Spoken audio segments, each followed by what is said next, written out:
saint Thomas d'Aquin, un commentateur assidu d'Aristote, affirmait à la suite de celui que la philosophie arabe nomme le premier maître, que l'homme est capable de Dieu, c'est-à-dire qu'indépendamment de toute révélation, y compris celle chrétienne, l'homme est capable, par ses propres forces et moyens intellectuels, de découvrir l'existence de Dieu. Et saint Thomas explique clairement comment, par le moyen de la raison, l'homme accède justement à la connaissance de Dieu. Néanmoins, aussi extraordinaire, aussi spectaculaire que puisse apparaître cette découverte philosophique de Dieu, l'homme n'accède pas d'une certaine manière à son intimité. Et ceci pour plusieurs raisons que saint Thomas nous énumère encore très précisément.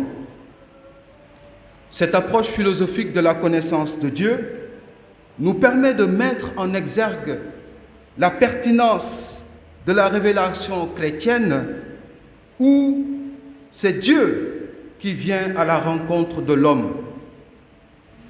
C'est ce mouvement de Dieu qui vient à la rencontre de l'homme que nous appelons incarnation. Et un des gros enjeux de l'incarnation du Fils de Dieu, c'est de nous dire, c'est de nous dévoiler qui est Dieu. Le Christ est alors celui qui nous fait accéder à ce Dieu impersonnel des philosophes. Jésus est celui qui le mieux nous dit qui est Dieu. Et justement, dans l'évangile de ce dimanche, Jésus nous dévoile Dieu comme notre Père. Frères et sœurs, le seul fait de désigner Dieu de la sorte est déjà une prière que lui-même nous a enseignée. Et dans la formule arabe qui nous introduit au Notre Père, là où la traduction française parle de commandement, celle arabe le rend par héritage. C'est pour nous dire, et ça va dans le sens de ce que saint Paul nous a affirmé, que nous sommes héritiers de Dieu en tant que fils de Dieu. L'héritage est rendu par wasiya. Mais je voudrais avec vous, en m'appuyant sur l'écriture, méditer sur la figure de Dieu comme mère. Et là encore, nous découvrons une autre facette de la richesse de la révélation chrétienne. Dire notre mère en désignant Dieu va nous permettre de mesurer toute la profondeur de l'amour de Dieu pour chacun d'entre nous d'une part, et d'autre part, il peut nous permettre de comprendre le contenu du Notre Père. Disons que ce qui peut légitimer notre méditation sur notre Mère, c'est un mot, à savoir miséricorde. Karl Rahner définit la miséricorde comme la disposition à venir en aide à celui qui est dans le besoin. Venir en aide à celui qui est dans le besoin, n'est-ce pas une manière de lui faire miséricorde? En latin, le mot miséricorde est rendu par miserere, avoir pitié, et cordis, cœur. En revanche, en hébreu, miséricorde se dit de deux manières justement complémentaires, puisqu'il nous donne les deux faces d'un même mot. Il y a premièrement le terme hébreu qui signifie rahamim, qui exprime l'attachement instinctif d'un être à un autre. Ce sentiment, d'après les peuples de la Bible, a son siège dans le sein maternel, Rehem, dans les entrailles, Rahamim.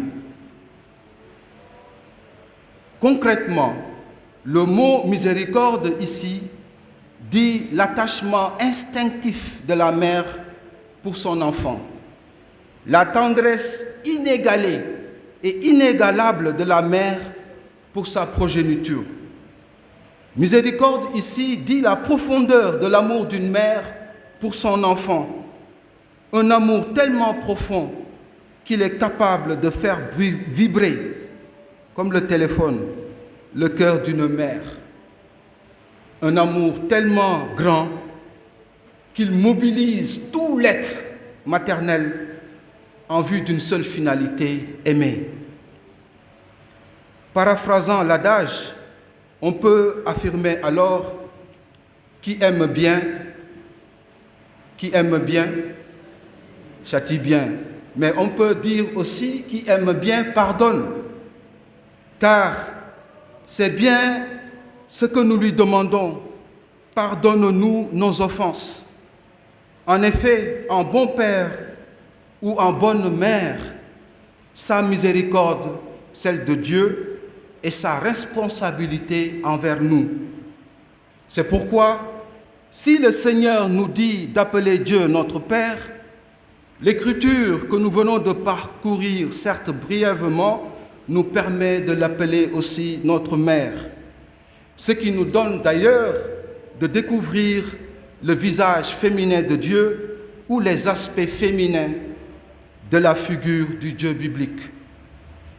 Le propre d'un père, tout comme d'une mère, n'est-ce pas de donner le pain quotidien, de pardonner, de protéger son enfant, de faire en sorte que celui-ci s'épanouisse, ce que l'enfant reconnaissant lui rend en action de grâce, puisque pour l'enfant souvent, son père ou sa mère est le meilleur ou la meilleure.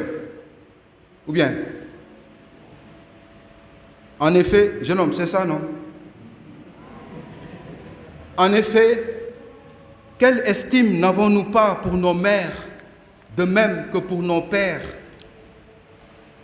Et l'Écriture, connaissant les limites de l'homme ou de la femme, affirmera ceci: une femme oublie-t-elle son petit enfant? Même si elle l'oublie, moi, Dieu, je ne t'oublierai jamais. Isaïe chapitre 49, versets 15 à 16. De ce fait, Dieu, tel une mère, n'oublie jamais ses enfants. En tirant les conclusions de notre approche définitionnelle du mot miséricorde, et à partir de l'écriture que nous venons de parcourir, on peut comprendre pourquoi, à cause de l'intercession d'Abraham, Dieu ne punit pas les habitants de Sodome, et ce malgré la gravité de leurs péchés. Évidemment, la suite de la première lecture, notamment Genèse 19, nous montre que Sodome et Gomorrhe vont être finalement détruits. Seulement, dans le régime du Nouveau Testament, qui nous fait passer de la loi à la foi, nous dirions que Dieu aime le pécheur, mais déteste le péché. C'est pourquoi le dialogue entre Dieu et Abraham n'était rien d'autre que les prémices de la révélation de Dieu en Jésus-Christ dont nous avons fait cas au début de notre prédication. Ce Dieu qui désormais nous fait miséricorde alors que nous étions pécheurs. D'ailleurs, l'évocation du baptême dans la deuxième lecture permet de légitimer le pardon des péchés et de confirmer notre filiation divine à la suite du Christ. Vous pouvez relire pour vous en souvenir la seconde lecture que nous avons entendue.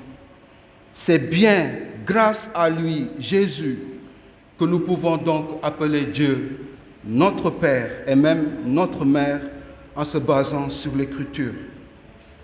Si Dieu nous aime comme un père, comme une mère, c'est qu'en retour, nous devons, comme un enfant, lui montrer tout notre amour filial. Alors, faisant référence particulièrement au péché dont parle la première lecture et dont se sont rendus coupables les habitants de Sodome et de Gomorrhe, nous reprenons ces paroles de Jésus. Va et désormais ne pêche plus. Va et désormais reconnais la bonté de Dieu pour toi. Va et désormais ne doute jamais, comme un enfant, de l'amour de Dieu pour toi. C'est ce que nous voulons proclamer en ce dimanche. Proclamer l'amour de Dieu pour chacun d'entre vous et que Dieu, dans sa grande miséricorde, pourvoie à chacun de nos besoins, comme nous l'avons entendu dans l'Évangile. Alors puissions-nous, en enfants, reconnaître en Dieu tous les bienfaits qu'il nous accorde et nous rappeler que nous devons persévérer et insister dans la prière pour que Dieu, dans sa grande bonté, puisse nous exaucer. Au cours de cette célébration, donc, demandons-lui cette grâce, demandons-lui pour nos familles, pour nos pays, pour toutes les personnes qui nous sont chères et pour la grande bonté de Dieu pour chacun d'entre nous. Amen.